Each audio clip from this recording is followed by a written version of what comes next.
আজকের গল্প বুদ্ধদেব বসুর আবছায়া। আইএ পাশ করে ঢাকা বিশ্ববিদ্যালয়ে যেদিন ভর্তি হলাম সেদিন মনে ভারী ফুর্তি হলো। বাসরে, কত বড় বাড়ি!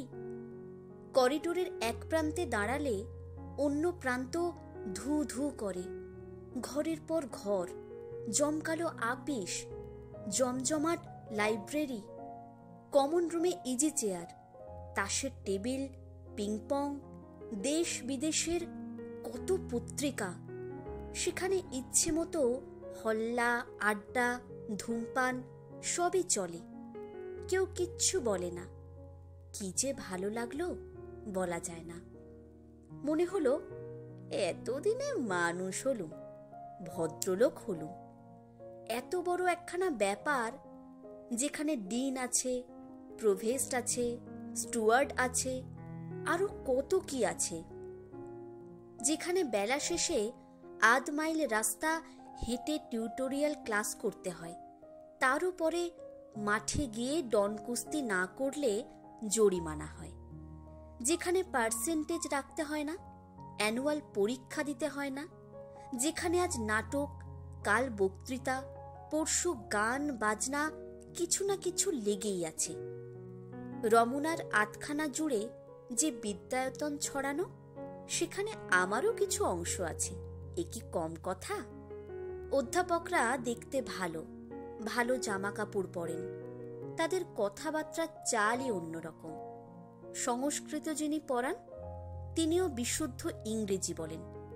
ঘণ্টা বাজলে তারা যখন লম্বা করিডোর দিয়ে দিক বিদিকে ছোটেন, তাদের গম্ভীর মুখ আর গর্বিত চলন দেখে মনে হয় বিশ্বজগতের সমস্ত দায়িত্বই তাঁদের কাঁধে ন্যস্ত। এসব দেখে শুনে আমারও আত্মসম্মান বাড়ল। এ সংসারে আমি যে আছি সে বিষয়ে অতিমাত্রায় সচেতন হয়ে উঠলুম। মন গেল নিজের চেহারার দিকে। কেশবিন্যাস ও বেশভূষা সম্বন্ধে মনোযোগী হলুম।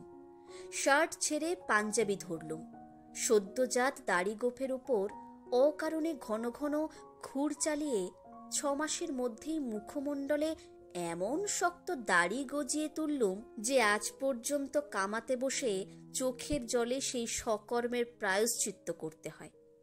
তখন অবশ্য ভবিষ্যতের ভাবনা মনে ছিল না। বালকত্বের খোলস ছেড়ে চটপট যুব বয়সের মূর্তি ধারণ করাই ছিল প্রধান লক্ষ্য। এর অবশ্য আরও একটু কারণ ছিল। বিশ্ববিদ্যালয়ে কয়েকটি ছাত্রীও ছিল। ওখানকার নানা রকম অভিনত্যের মধ্যে এ জিনিসটাই ছিল আমার চোখে, প্রায় সব ছেলেরই চোখে সবচেয়ে অভিনব। যখনকার কথা বলছি তখনও মেয়েদের মধ্যে উচ্চশিক্ষার বান ডাকেনি। সারা বিশ্ববিদ্যালয়ে 5টি কি 6টি মেয়ে মাত্র ছিল সব শুদ্ধ। আমাদের সঙ্গে অপর্ণা দত্ত নামে একজন ভর্তি হয়েছিল। পাতলা ছিপছিপে মেয়ে, শ্যামলা রং, ফিকে নীল শাড়ি পরে কলেজে আসে। 200 ছেলের সঙ্গে বসে একটিমাত্র মেয়ের বিদ্যাভাস ব্যাপারটা বিশেষ সোজা নয়। বিশেষত যখন ক্লাসে ছাড়া আর সবখানেই ছেলেদের থেকে তাকে সম্পূর্ণ স্বতন্ত্র করে রাখার আঁটো-সাঁটো ব্যবস্থা থাকে। অপর্ণার কেমন লাগতো জানি না, কিন্তু আমার ওর জন্য দুঃখ হতো। ছেলেদের মধ্যে ওকে নিয়ে নানা রকম আলোচনা শুনতুম। তার সবগুলো বলবার মতো নয়। তাদের ভদ্রতার আদর্শ সমান ছিল না। মনের মধ্যে যে চাঞ্চল্যটা স্বাভাবিক কারণেই হতো, সেটাকে ব্যক্ত করবার উপায়ও ছিল এক একজনের এক এক রকম। বেশিরভাগ শুধু কথা বলেই খুশি থাকত, অর্থাৎ জীবনে যা ঘটবার কোনো সম্ভাবনাই নেই, নিজের মনে সেসব কল্পনা করে নিয়ে গল্প করত। কয়েকজন দুঃসাহসী কোনো না কোনো অছিলায় মেয়েদের কমন রুমের দরজায় দাঁড়িয়ে অপর্ণার সঙ্গে আলাপ করে এলো। আর কেউ কেউ ছিল একেবারেই চুপ। বলে রাখা ভালো, আমি ছিলুম এই শেষের দলে। ক্লাসে আমি বসতুম সব শেষের বেঞ্চিতে। অনেকগুলো মাথার ফাঁক দিয়ে হঠাৎ কখনো কখনো অপর্ণাকে আমার চোখে পড়ত। তার স্বতন্ত্র চেয়ারে বসে খোলা বইয়ের দিকে তাকিয়ে একটি হাত গালের উপর ন্যস্ত, ফ্রেমে বাঁধানো ছবির মতো সেই মুখ, বসবার সেই ভঙ্গিটা আমার মুখস্থ হয়ে গিয়েছিল। এখনো মনে করতে পারি। সরু হাতে একটি মাত্র চুড়ি, মাথার কাপড়ের চওড়া পাড় মুখখানাকে ঘিরে আছে। লক্ষ্য করতাম অপর্ণা আগাগোড়া বইয়ের উপরেই চোখ রাখে, যেন অত্যন্ত সংকুচিত হয়ে নিজেকে দিয়েই নিজেকে আড়াল করে রাখতে চায়। শুধু মাঝে মাঝে অতগুলো কালো মাথা ভেদ করে ও চোখের দৃষ্টি আমারই মুখের ওপর যেন এসে পড়ত। তবে এটা খুব সম্ভব আমার কল্পনা। 4 বছর অপর্ণা ছিল আমার সহপাঠিনী, কিন্তু তার মধ্যে এটুকুই আমার সঙ্গে ওর পরিচয়। সে 4 বছরে ওর কণ্ঠস্বর পর্যন্ত আমি কোনোদিন শুনিনি। মুখোমুখি কাছাকাছি দাঁড়িয়ে ওকে দেখিনি কখনো। ওসব পুরস্কার লাভের জন্য আমার চেয়ে যোগ্য অনেকেই ছিল। তার মধ্যে অশোক ছিল 1 নম্বর। অশোক কাপ্তেন গোছের ছেলে, বাপের দেদার পয়সা। মাঝে মাঝে বাড়ির গাড়ি চড়ে কলেজে আসে, শীতকালে ফানেলের পাতলুন আর বিলেতি শার্ট পরে। সিগারেট নিজে খায় যত, বিলয়ে তারও বেশি। সমস্ত ইউনিভার্সিটিতে নিঃসন্দেহে সে সবচেয়ে পপুলার। চমৎকার চেহারা, তাছাড়া গুণও তার অনেক। টেনিস খেলতে পারে, অভিনয় করতে পারে, সাইকেল চালাতে অদ্বিতীয়, ইত্যাদি ইত্যাদি। হলের ড্রামাটিক সেক্রেটারি থেকে আরম্ভ করে ইউনিভার্সিটি ইউনিয়নের সেক্রেটারি পর্যন্ত যেটার জন্য যখনই দাঁড়িয়েছে অসম্ভব রকম বেশি ভোট পেয়ে অনায়াসে নির্বাচিত হয়েছে। সত্যি বলতে ওর প্রতিদ্বন্দ্বী হবার মতো ছেলে আর ছিল না। এই অশোকের কাছে অপর্ণার কথা অনেক শুনতুম। সে তুখোর ছেলে। কমন রুমের দরজায় দাঁড়িয়ে 2 মিনিট আলাপ করেই তৃপ্তি হয়নি। গেছে অপর্ণার বাড়িতে, চা খেয়েছে, তার মাকে মাসিমা ডেকেছে, তার বাবার সঙ্গে পলিটিক্স চর্চা করেছে, ভাই বোনেদের সঙ্গে ভাব জমিয়েছে। এক কথায় যা যা করা দরকার সবই করেছে সে। 1 বছরের মধ্যেই এই ভাগ্যবান পুরুষ এমন জমিয়ে তুলল যে অন্য ছেলেরা তাকে মনে মনে ঈর্ষা ও বাইরে খোসামত করতে লাগলো। যদি তার সূত্রে তারও এই অমরাবতীর কাছাকাছি পৌঁছাতে পারে। কিন্তু অন্য সকলকে অগ্রাহ্য করে অশোক গায়ে পড়েই আমার কাছে শুধু ঘেঁষত। তার কারণ বোধহয় এই যে আমি ছিলুম আদর্শ শ্রোতা। আমার কাছে মনের সমস্ত কথা উজাড় করে সে ভারী আরাম পেত। কতদিন আমাকে নিয়ে ক্লাস পালিয়েছে। শীতের সুন্দর দুপুরবেলায় ঘাসের উপর বসে আমাকে শুনিয়েছে অফুরন্ত অপর্ণা চরিত। এ ধরনের গল্প সাধারণত ক্লান্তিকরই হয়, কিন্তু আমি স্বীকার করব যে আর কিছু না হোক বারবার এই অপর্ণা নামটি শুনতেই আমার বেশ ভালো লাগতো। সব কথার শেষে অশোক আমাকে প্রায় বলতো, চলো না তুমি একদিন ওদের বাড়িতে।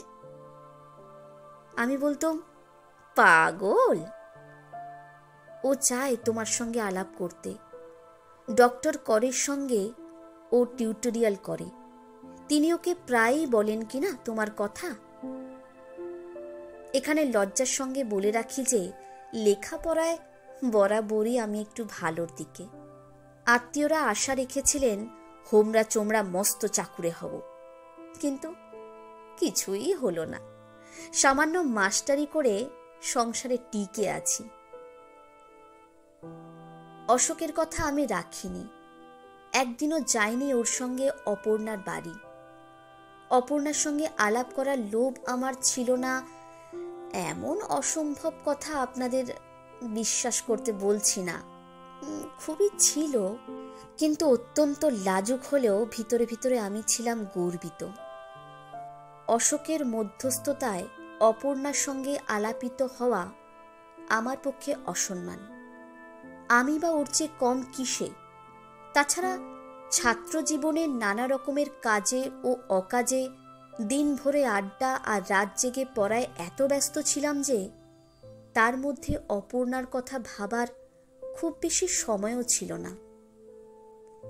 হু হু করে কাটতে লাগলো দিন। বিয়ে পরীক্ষা হয়ে গেল। আমার বিষয় ছিল দর্শন। আজগুবি রকমের ভালো নম্বর পেয়ে ফার্স্ট ক্লাসে উতরে গেলুম। অপর্ণা আর অশোক দুজনেই ছিল পাস কোর্সে। এর শেষ বছরে এসে অপর্ণা আমার নিকটতর সহপাঠিনী হল, কারণ সেও দর্শনে এমএ নিয়েছিল। মডার্ন ইয়ং ম্যান অশোক নিয়েছিল ইকোনমিক্স। কিন্তু অধ্যয়নের ব্যবধান ডিঙিয়ে সে সমীপবর্তীতায় মৌরুষি পাট্টার ব্যবস্থা করে এনেছিল।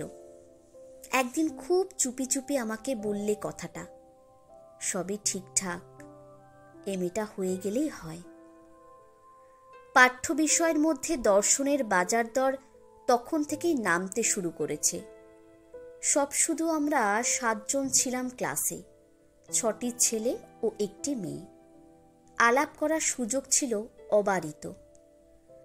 পড়াশোনায় সাহায্য করার অছিলা ছিল হাতের কাছেই, আর আমার মুখে সেটা ফাঁকা বুলিও শোনাতো না। কিন্তু যখনই কথাটা আমার মনে হতো, তখনই আমার ভেতর থেকে কি আরেকজন বলে উঠত, তুমি গিয়ে কারোর সঙ্গে যেচে আলাপ করবে? ছি!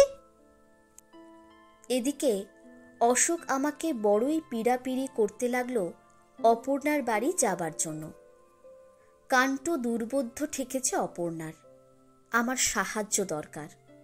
আমি হেসে বললুম, বড় বড় বিদ্বান মাস্টার মশাইদের মুখে শুনে যা সরল হচ্ছে না, তা কি বোঝাতে পারবো আমি? আর একদিন অশোকের হুকুম, হেগেল সম্বন্ধে আমার কি কি নোট আছে দিতে হবে। শুনে মনে হলো, হায় হায়, কেন অন্য ছেলেদের মতো নোট রাখিনি, কিন্তু আমার যে কোনো নোটই নেই। এ কথা অশোক বোধহয় বিশ্বাস করল না। ভাবল পরীক্ষা সংক্রান্ত আমার সব গোপনীয় টুকটাক ফুসমন্তরে আমি অন্য কাউকে অংশী করতে চাই না। যাই হোক, অপর্ণার হয়ে অশোক আমাকে পড়াশোনার বিষয়ে আর কোনো কথা জিজ্ঞেস করেনি। অতএব দর্শনের ছোট ক্লাসে দুটো বেঞ্চের ওপারে অপর্ণার দিকে তাকিয়ে তাকিয়েই বিশ্ববিদ্যালয়ের শেষ বছরটা কাটল। আমার মনে হতো অপর্ণা আমার দিকে ঘন ঘনই তাকাচ্ছে, কিন্তু এটা নিশ্চয়ই আমার মনের ভুল। এমএ পরীক্ষা হয়ে গেল। বিশ্ববিদ্যালয়কে বিদায় দিয়ে বেকার বাহিনীতে ভর্তি হবার সময় যখন ঘনাচ্ছে, এমন সময় অশোক একদিন আমার বাড়ি এসে সুখবর দিয়ে গেল। তারিখ পর্যন্ত ঠিক। আজ সন্ধ্যায় কন্যার আশীর্বাদ উপলক্ষে অপর্ণার বাড়িতে উৎসব। আমি যেন অবশ্যই যাই। আমি তক্ষুনি বললুম, যাব। আমার হঠাৎ মনে হলো আজ আর আমার যাবার কোনো বাধা নেই।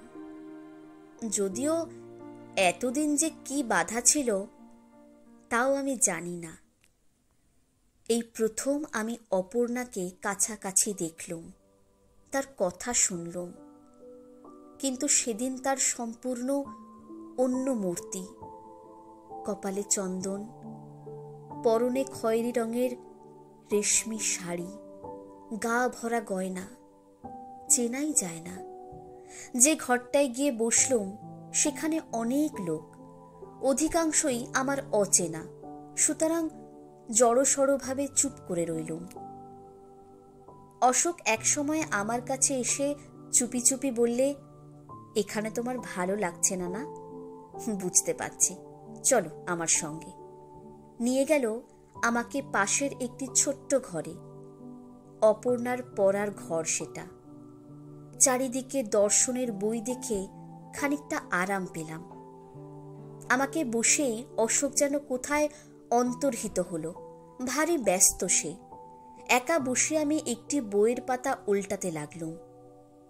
মৃদু শব্দ শুনে চমকে তাকিয়ে দেখি অপর্ণা একটু দূরে দাঁড়িয়ে। সন্ত্রস্ত হয়ে উঠে দাঁড়ালুম। কি বলবো ভেবে পেলুম না।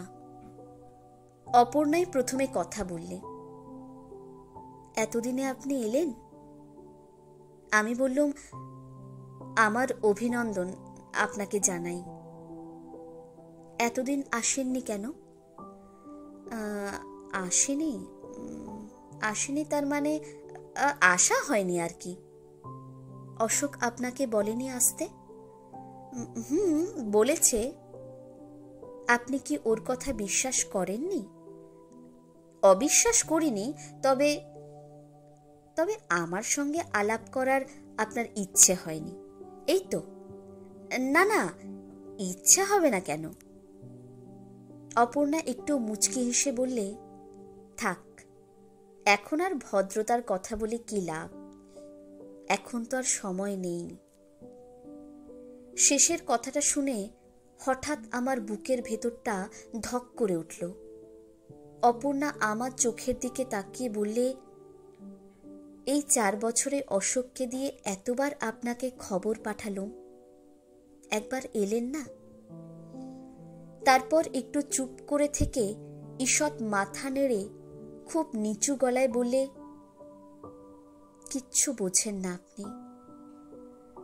সঙ্গে সঙ্গে শুনতে পেলুম অপর্ণার দীর্ঘশ্বাস, কিন্তু সেটাও বোধহয় আমার কল্পনা।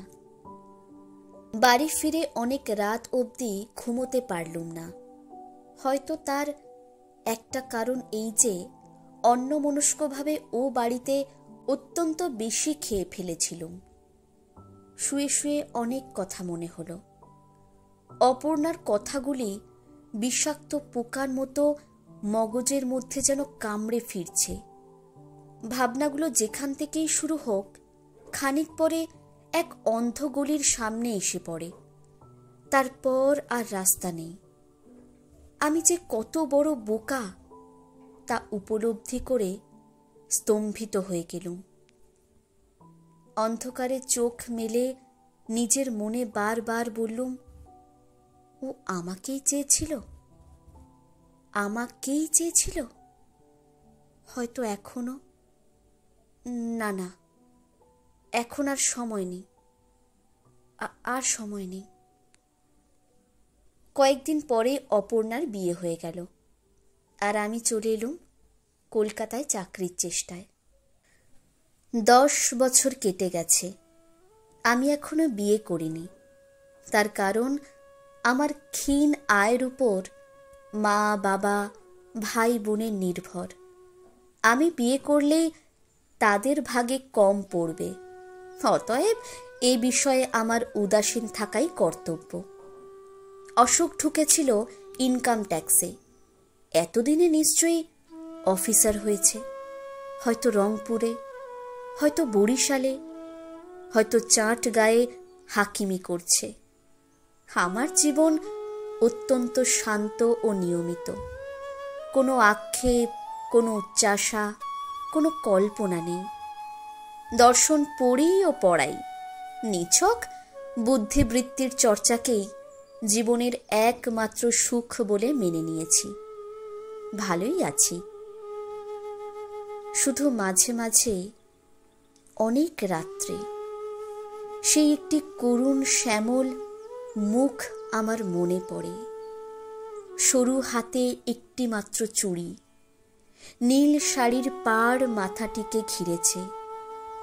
অন্ধকারে কে যেন চুপি চুপি কথা বলে, এত দেরি করে এলেন, আর তো সময় নেই।